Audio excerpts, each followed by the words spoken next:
Mr. Berchtold, I want to congratulate and thank you for an absolutely stunning achievement. You have brought together Republicans and Democrats in an absolutely unified cause. Ticketmaster had the temerity to imply that the debacle involved in pre-ticket sales was Taylor Swift's fault because she was failing to do too many concerts. And may I suggest respectfully that Ticketmaster ought to look in the mirror and say, I'm the problem. It's me. I've been told from people who would know that that is a lyric from a Taylor Swift song. And please, to whoever is an aide to Senator Blumenthal, stop giving them lyrics to read during congressional testimony.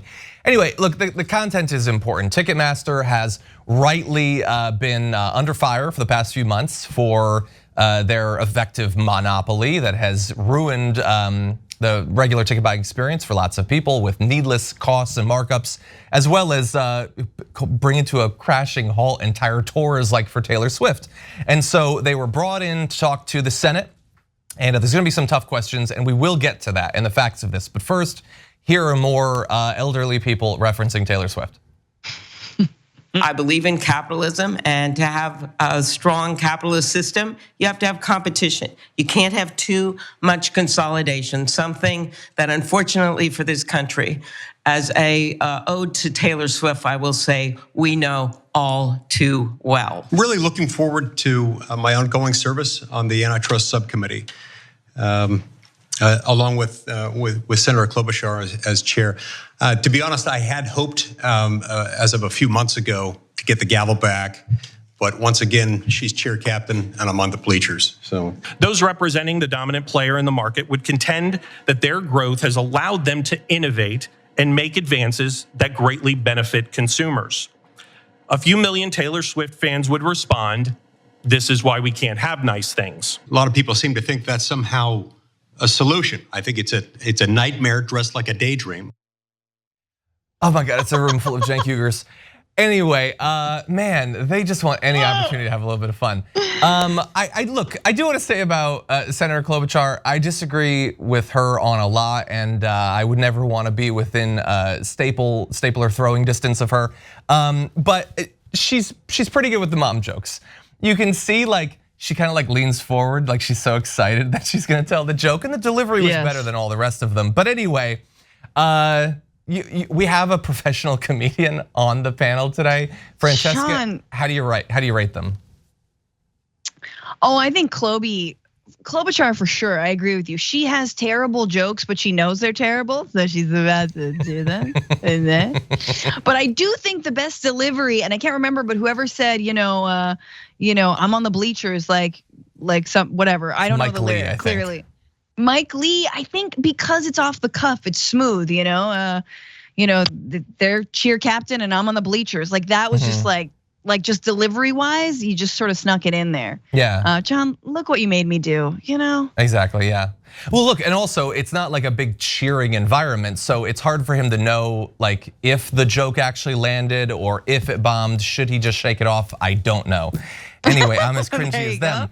And that's the most recent song of hers I can reference. Anyway, look, jokes aside, this is incredibly serious. Thankfully, people like Taylor Swift and some other artists have been talking about this for some time. There's been a lot of great journalism about the Ticketmaster monopoly. There was a really great episode of John Oliver a year or two ago about this whole thing. It needs to change, and I want to give you some of the facts about this. Ticketmaster currently controls over 70% of the market for ticketing and live events. Far and away the market leader. It's not technically a monopoly. I guess there are other people technically that have a very minority share that do sell tickets, but because of its market share, it gives it a dominant position, which raises concerns that it may abuse its market power. I love the use of the word may there. Anyway, it's held more than an 80% share of major concert primary ticketing since 1995. And by the way, when you throw around numbers like 70 or 80%, you think, okay, so that's 7/10. Well, at least 1/3 of the tickets. No, but like they have a monopoly over many hundreds of the most important venues. It's not like they get 70% of the shows at each place. They get all of the shows at a bunch of different places. And so if you want to come and do major shows, then you kind of have to go with them. So again, the technicalities of whether it's a monopoly or not, we can have that debate, but effectively it is able to wield that sort of clout as of right now. And so like if you're watching this and if you've tried to buy tickets through Ticketmaster, you already know the effect of this. You know about how much more expensive these things are, the major fees that in some cases can be something like 80+% of the price of the ticket being added on top of it. And that's from the consumer's point of view. Of course, the actual artists have a long list of complaints about having to deal with this sort of monopoly in that they have to give very large portions of what they are producing. They're the reason people are going there, but Ticketmaster gets to take a very large percentage of that.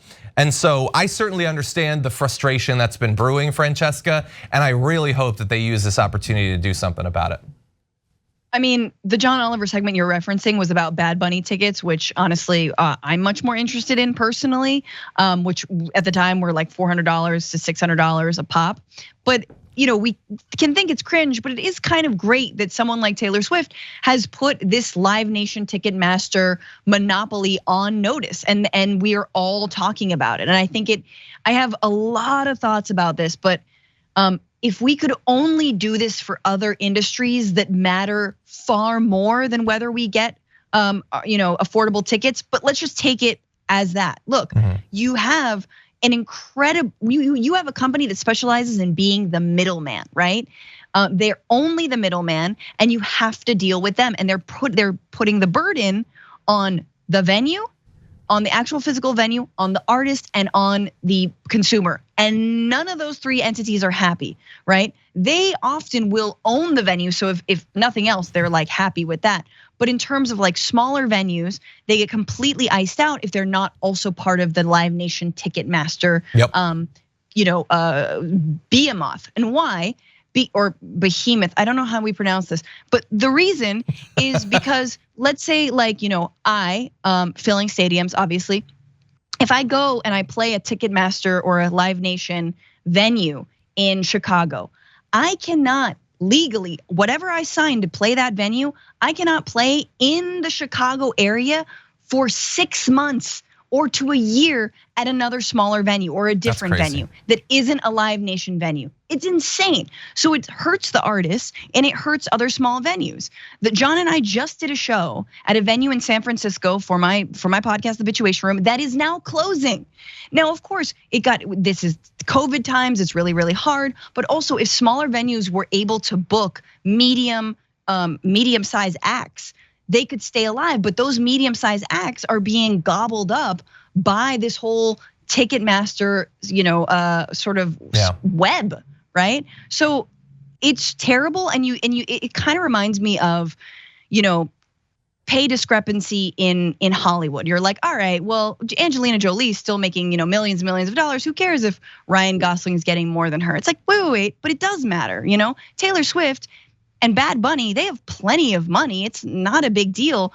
But in the case of, for example, Pearl Jam, they're basically tried to make tickets more affordable for consumers.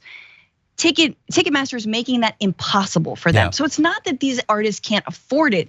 It's that when they're trying to get rid of the middleman between them and their fans, Ticketmaster comes in and is like, no, there's going to be millions and millions of dollars in between, and no one's going to be happy. Sure, I agree, and I'm primarily also interested more on the consumer side. But while these people are fabulously wealthy, and I don't generally spare a ton of my empathy for people who are going to be just fine either way, at least they're rich because people desperately want to see them. Like, I don't necessarily understand why you'd pay $600 to see Taylor Swift, but a lot of people want to do that. That is, she's making that. So I feel like she should benefit from it more than some corporate exec who's in a different state. Thanks for watching The Young Turks, really appreciate it. Another way to show support is through YouTube memberships. You'll get to interact with us more. There's live chat emojis, badges. You've got emojis of me, Anna, John, JR. So those are super fun. But you also get playback of our exclusive member-only shows and specials right after they air. So all of that, all you gotta do is click that join button right underneath the video. Thank you.